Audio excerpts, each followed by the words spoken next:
Paul's second letter to Timothy. This is Paul's final and most personal letter.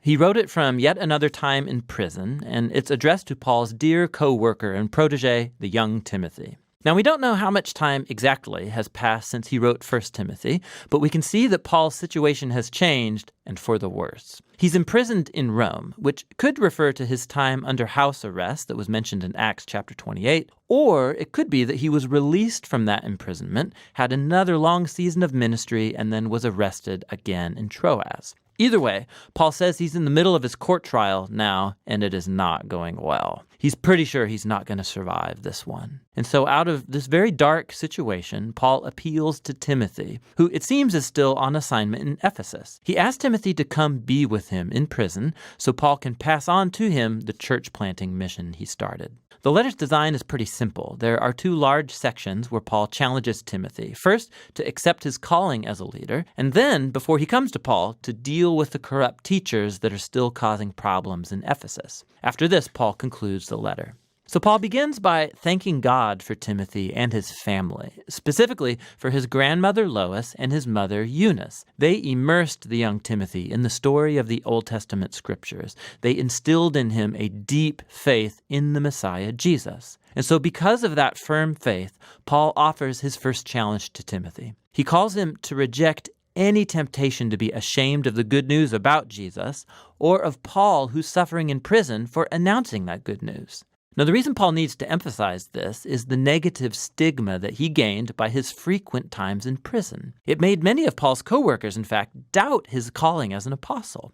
He mentions two guys, Phygelus and Hermogenes. They deserted Paul because they were ashamed of being associated with Paul, who was an accused criminal now. So Paul asked Timothy to reject any fear of shame and to come see him. Now, Paul knows that this is a costly request. It could put Timothy at risk. And so he reminds Timothy that Jesus' grace is a source of power, which is really important. You're going to need it because following Jesus is not easy. It requires everything that you have. Paul likens following Jesus to enrolling as a soldier who's striving to please their commanding officer. Or it's like an athlete who's training their body for a competition. Or it's like a hardworking, dedicated farmer. All three of these metaphors involve a person who's committed to something bigger than themselves and who's willing to sacrifice and endure challenges to accomplish a greater goal. And of course, the highest example of this is Jesus himself. Because of his commitment to the Father, he suffered crucifixion by the Romans. And similarly, Paul himself is now suffering in a Roman prison. Hardship and sacrifice are inherent to the Christian life. And this is why Jesus' resurrection is the foundation of Christian hope. Or as Paul puts it in a short and very powerful poem, if we died with him, then we will live with him. If we endure, then we will reign with him.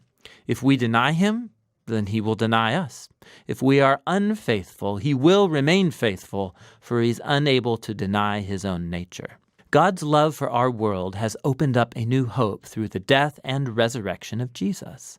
And so for those who will take the risk of trusting and following Jesus, God promises vindication and life. For those who reject him, God will honor that decision and do the same. But people's faithlessness will never compel God to abandon his faithfulness. And so Paul calls Timothy to faithfulness, knowing that it may come with a cost.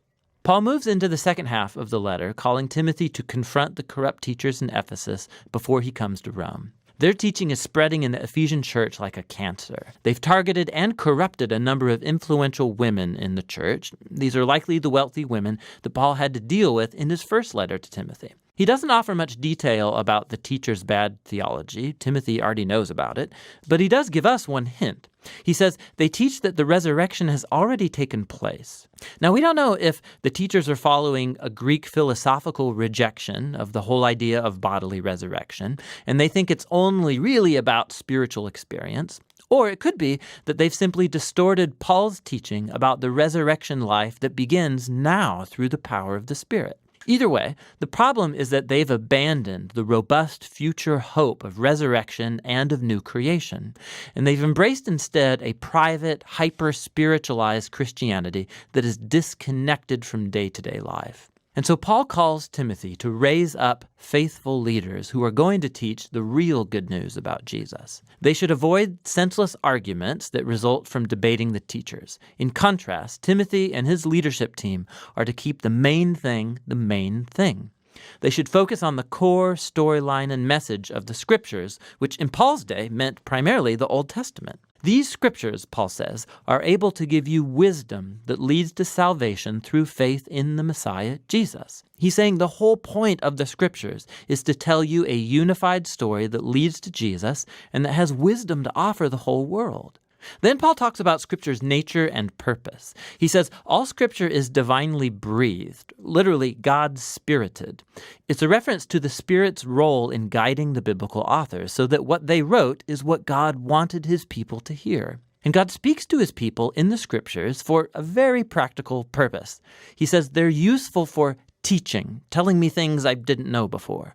They're useful for challenging, getting in my face about the things I say I believe but I don't actually live consistently with. They're useful for correcting me, exposing my messed up ways of thinking and behaving. And they're useful for training me in righteousness, showing me a new way to be truly human. And this is all so that God's people will be prepared for doing good. Paul closes the letter by reminding Timothy that he's probably not going to make it out of prison alive. So he asks Timothy to come as soon as possible before winter.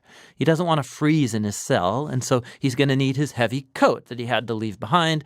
And also, could Timothy please bring those personal documents that he left in Troas, likely when he got arrested. He also mentions Alexander, who's an especially dangerous man that Timothy should avoid. He's probably responsible for Paul's most recent arrest. Paul concludes by mentioning how nearly everyone's abandoned him in prison, and his only source of comfort now is the personal presence of Jesus, who stands with him and will deliver him even if he dies. And so the letter ends. The letter of 2 Timothy stands as a reminder that Paul's very influential life and mission were marked by persistent challenge and suffering and struggle. Following Jesus involves risk and sacrifice. It means inviting tension and discomfort into your life.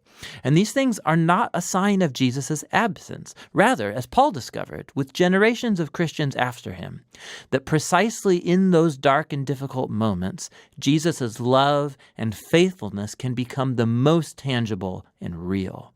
And that's what 2 Timothy, Paul's final letter, is all about.